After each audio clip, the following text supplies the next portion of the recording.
Bonjour, moi je m'appelle Hélène Rénal, je suis présidente de Solidarité Verneuil.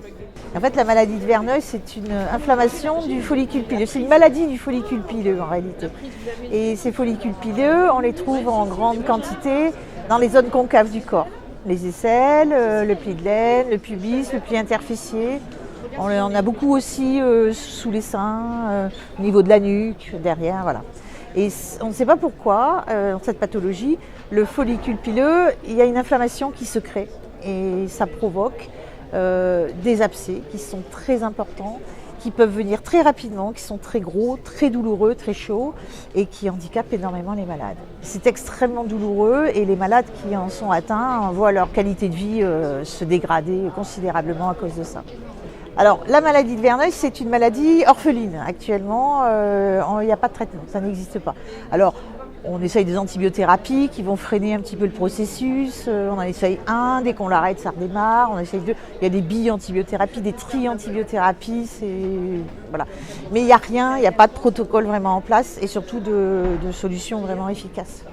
Alors la chirurgie, c'est la façon la plus radicale, entre guillemets, de traiter la maladie de Verneuil. Ce sont des chirurgies qui sont lourdes, c'est des exérèses larges avec des cicatrisations dirigées qui mettent énormément de temps en termes de cicatrisation. Donc c'est douloureux, moins douloureux qu'une poussée active, mais c'est quand même assez douloureux et surtout c'est long, ça impacte considérablement aussi la vie des malades. La prévalence de la maladie de Verneuil actuellement, officiellement, le chiffre officiel c'est 1%. Mais on part sur un chiffre officiel de 1%, c'est les malades qui ont un diagnostic en fait. En réalité, on penche plus sur du 4 à 5% de la population. Actuellement, les médecins ne sont pas formés, ou très peu, en fac de médecine. Donc il y a un défaut de diagnostic qui est très très important. Et actuellement, les chiffres, ça évolue, hein, ça diminue, heureusement, Dieu merci. Mais le délai diagnostique actuel, il est de 8 ans à 8 ans et demi. Donc l'association, elle a été créée dans ce but parce que moi, je suis malade personnellement et j'ai rencontré une copine qui était malade aussi, une troisième, une quatrième, une cinquième. Quand on s'est retrouvés plusieurs, on était tout impactés dans notre vie familiale, vie professionnelle là-dessus. Et on s'est dit, mais voilà, il ne se passe rien, personne ne connaît, donc il faut qu'on fasse quelque chose. Donc on s'est regroupés, on travaille beaucoup avec des médecins, on est lyonnais, nous, notre association est basée à Lyon.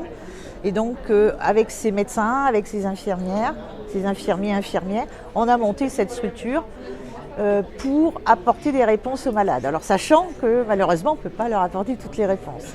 Mais ce qu'on peut faire un minimum, c'est ce qu'on fait au niveau de l'association, c'est notre projet associatif. D'une part, on va permettre aux malades d'être orientés vers des médecins compétents. Ça, c'est la première chose. C'est la première question qu'ils nous demandent. Où est-ce que je peux aller? Ils ne savent pas. Il n'y en a pas beaucoup qui s'en occupent, de médecins. Donc, voilà. Donc, on va les orienter vers les bons médecins. On va leur donner des espaces d'échange. On va leur faciliter les échanges entre eux.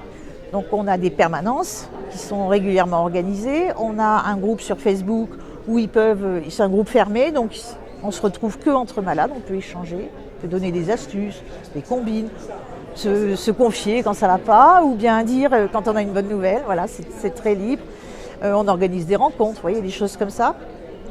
Ensuite, on va expliquer aux malades la maladie, on va les éduquer, entre guillemets, c'est-à-dire qu'on va leur expliquer d'où ça vient, pourquoi c'est là, qu'est-ce qu'ils peuvent faire pour atténuer une douleur, qu'est-ce qu'ils peuvent faire pour atténuer une poussée, comment gérer un petit peu tout ça. Et enfin, on va les accompagner sur un plan pratique. On va les aider à remplir leur dossier de demande de prise en charge au titre de l'ALD. On va les aider à monter leur dossier de demande de handicap, la MDPH et toutes ces choses-là. Et on va leur offrir aussi une aide logistique.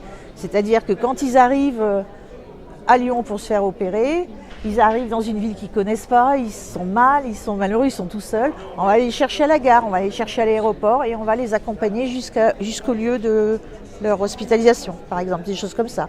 Par la suite, on va aller les voir régulièrement pour pas qu'ils se sentent seuls.